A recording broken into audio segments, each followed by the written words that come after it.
Em breve vou voltar com a minha coluna com novidades. Não vou falar só sobre literatura, vou falar sobre artes, esculturas, tudo que envolve a cultura. Bem-vindo ao canal. Se inscreva agora mesmo e curta o vídeo. Terça, 22 de novembro de 2016.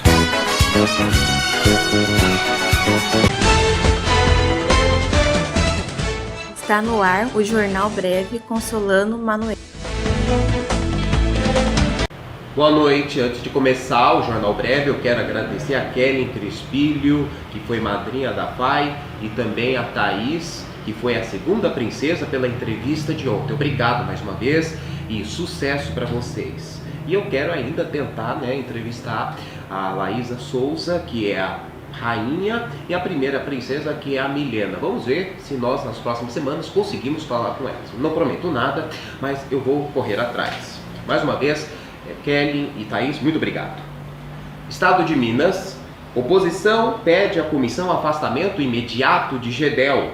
Após a abertura na Comissão de Ética de processo para apurar a conduta do ministro-chefe da Secretaria de Governo, Gedel Vieira Lima, a oposição pede ao órgão ligado à Presidência da República que recomende o afastamento imediato do ministro. Petição apresentada por parlamentares do PT e PCdoB argumenta que Gedel só pôde agir contra o ex-ministro da Cultura, Marcelo Calhero, em razão do cargo que ocupa. Por isso, a petição pede que a Comissão de Ética da República tome providências urgentes. A ação será protocolada na tarde desta terça. Diferente do Judiciário, a Comissão de Ética não pode determinar o afastamento de Gedel, mas pode fazer uma recomendação ao presidente Temer, além de uma censura pública. Entretanto, o órgão se colocou em desfavor de Gedel ontem, quando a maioria dos conselheiros votou pela abertura de processo. A votação foi interrompida por um pedido de vistas, mas depois do recuo do ministro, ela foi retomada e concluída com unanimidade.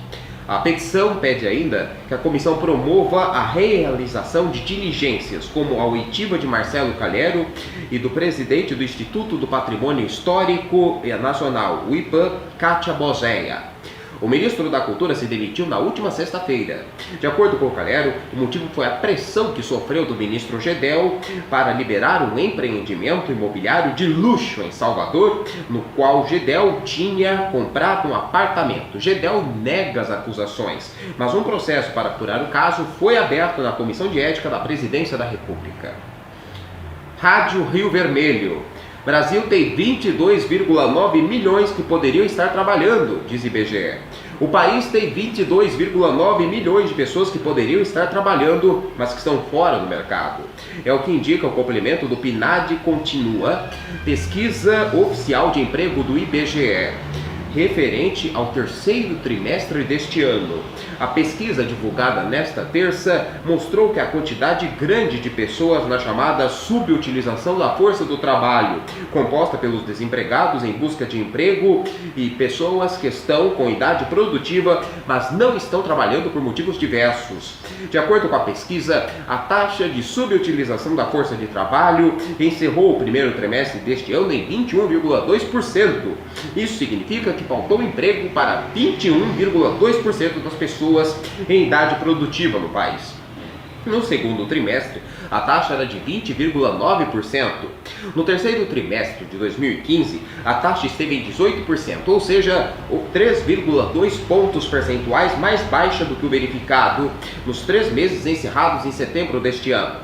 A subutilização da força de trabalho é um indicador que mede não somente os desocupados, desempregados em busca de oportunidades, mas aquelas pessoas que estão em idade produtiva e estão fora do mercado por razões diversas, como pais que optaram por criar os filhos em vez de aceitar um emprego, ou até quem deu prioridade aos estudos em detrimento de uma oportunidade. O IBGE mede também a chamada subocupação de pessoas que trabalham com jornada inferior a 40 horas semanais. De acordo com a pesquisa, 4,8 milhões de pessoas estão nessa situação no Brasil. A taxa esteve em 16,5%. No segundo trimestre, esse indicador esteve em 16%. No terceiro trimestre de 2015, a taxa esteve em 14,4%. Os dados divulgados nesta terça-feira são um complemento da taxa do desemprego no terceiro trimestre, divulgado em 27 de outubro. Na ocasião, o Instituto reportou taxa de desemprego de 11,8%, com 12 milhões de brasileiros sem trabalho. No trimestre encerrado em setembro, a taxa esteve em 8,9%. Previsão do tempo para esta quarta-feira: sol com algumas nuvens, não chove, a máxima é de 26 e mínima de 13 graus. EBC Brasil. OMS estima mais 1.000 novos casos de microcefalia ao Zika no Brasil.